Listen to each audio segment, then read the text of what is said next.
हाँ, सपनों में जो आती है वो सच्चा होता है। सपनों में जो आते हैं वो सच्चा होता है बाबा।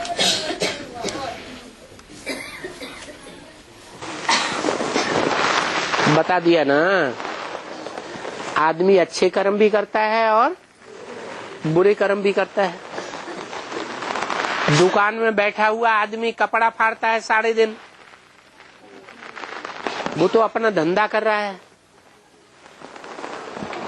सारा दिन कपड़ा फाड़ता है, रात में अपनी धोती फाड़ देता है। तो कैसा स्वप्न हुआ? अच्छा सपना से होता है। अच्छा स्वप्न हुआ, धोती फाड़ दी। नहीं बाबा, अभी बाबा आते हैं ना।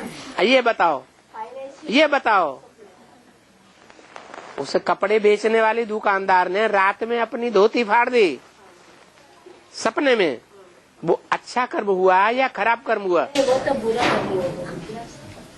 अब इसमें बुराई क्या है? वो अपना धंधा करता है तो धंधा न करे, बाल बच्चों को न पाले, पाले या न पाले, हैं?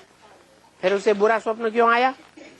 बुरा सपना नहीं बाबा, अच्छा सपना। वो अच्छा स्वप्न है। अच्छा नहीं बाबा, हाँ, हमारे आत्मा के लिए अच्छा सपना आते बाबा। तो हो, हम ये आपके प्रश्न को समाधान करने के लिए इस मिसाल दिया कि वो अपनी धोती फाड़ देता है, उसकी धोती बेचारे की फट गई सपने में।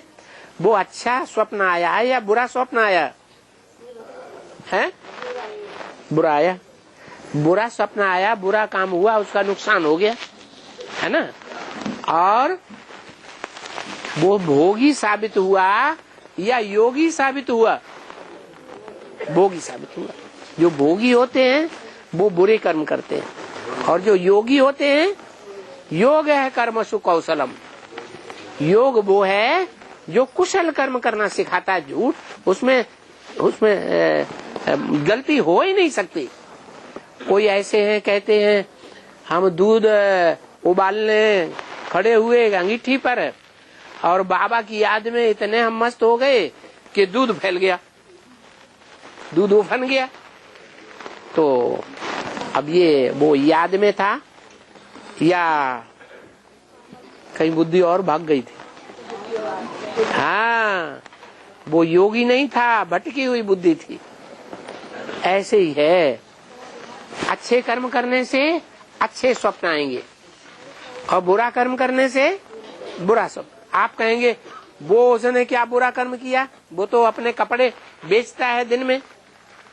बुरा कर्म ये किया कि रात में सोने से पहले उसने भगवान को याद नहीं किया। बस 24 घंटे उसको अपना धंधा दोरी ही लगा रहता है। और गीता में क्या कहा है? गीता में कहा है कि यज्ञ के अलावा, ईश्वरीय सेवा के अलावा, जन कल्याण के अलावा, सारे विश्व के कल्याण के कर्म के अलावा दुनिया में जितने भी कर्म हैं वो सब कर्म बंधन में बांधने वाले। तो वो इतना धंधे में लिप्त हो गया, कपड़े फाड़ने के धंधे में, कि उसे ये याद ही नहीं रहा कि हमें भगवान का भी याद करना चाहिए। हाँ जी, याद सेवा इक्वल हाँ, याद और सेवा का बैलेंस रहे। ऐसे नहीं हम सेवा में इतने मस्त हो जाएं कि आत्मिक स्थिति की याद ही न रहे, देहभान में आकर के कर्म करने लगे। मान लो हम सेवा कर रहे हैं, किसी को ज्ञान सुना रहे हैं और आत्मिक स्थिति हमारी खत्म हो गई, देहभान आ गया, हम उसको डांटने लगे, ये तू कैसे बोलता है, और उल्टे पलटा झगड़ा करने लगे। तो ये देहभान आया, आत्मिक स्थिति रही, देहभान आ गया। तो बैलेंस रखें, ऐसे ना हो कि बैलेंस बिगड़ जाए तो सेवा की जगह डिससर्विस हो जाएगी।